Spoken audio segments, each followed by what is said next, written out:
just you and I.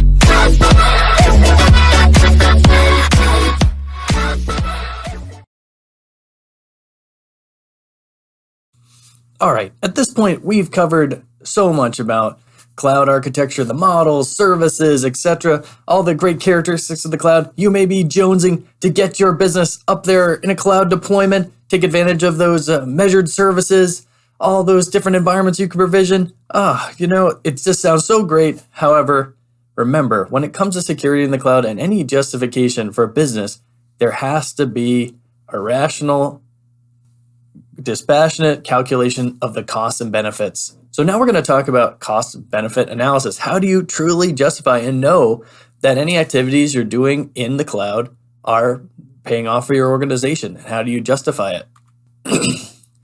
So we're going to talk about cost-benefit analysis consideration for cloud environments. We're going to talk about the different types of costs, and then the cost benefits that cloud computing and cloud environments provide. All right. So the benefits of cloud computing and also many of the costs to consider are the following. Personnel costs. Now, on an on-premise solution, you're going to need people to maintain the hardware, configure the networks, monitor, make sure all the applications are secure, make sure the utilities are properly set up, make sure there's effective redundancy. That's a lot of different people, a lot of different skill sets that are needed. When you move to the cloud, as we talked about in the shared responsibility model, the cloud provider takes on many of those costs associated with employees, and that decreases the overall personnel costs that come with administering and managing people at a on-premise solution. That also decreases the operational costs. Just those are the costs that come with maintaining the hardware and everything that goes into just keeping the operation going.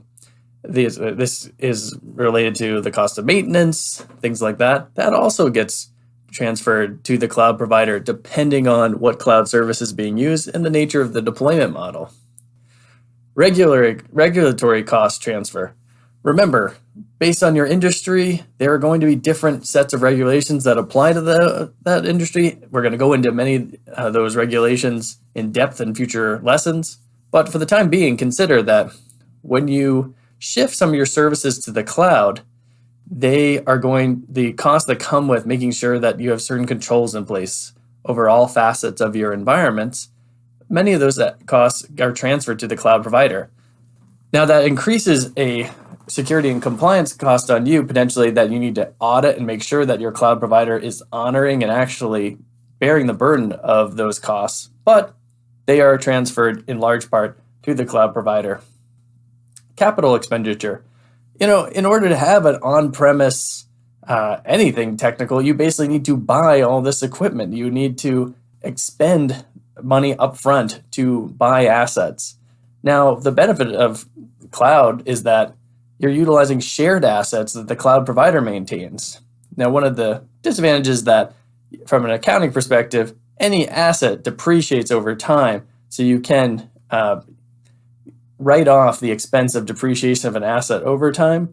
However, you don't get that when you go to the cloud, but you don't have to have your funds tied up in the purchase of all this hardware. The cloud provider is taking care of that. The most important thing, although there are benefits and reductions of these costs, they're all theoretical until you truly measure them.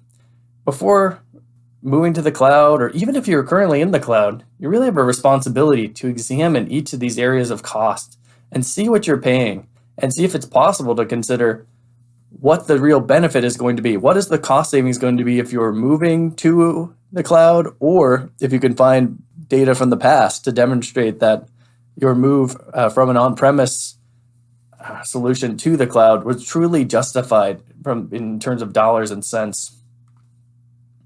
All right, let's do a little reflection.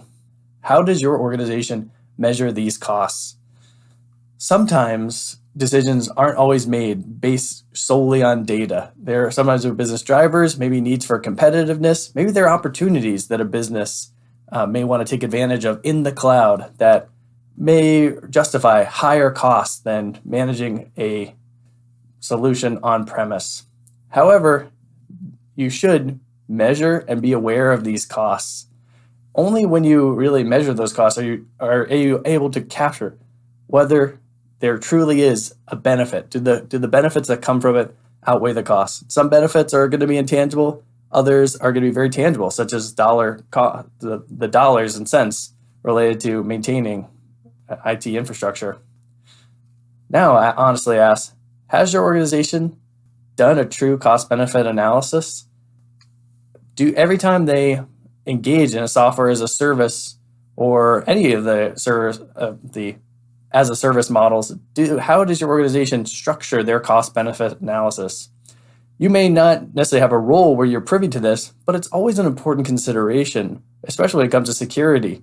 As we'll see in future modules, that unless you can really justify the cost or the value of an asset or data that you're protecting, you may be spending too much to protect something that doesn't have the true value. But only when you start with this cost-benefit analysis approach do you really know definitively how things are being valued and measured.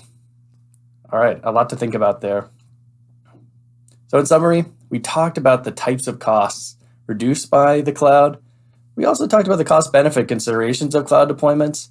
And overall, I want to stress the point that you have to know and establish your costs in order to truly be able to justify that your business value that's coming from the cloud is accurate. All right, see you in the next lesson.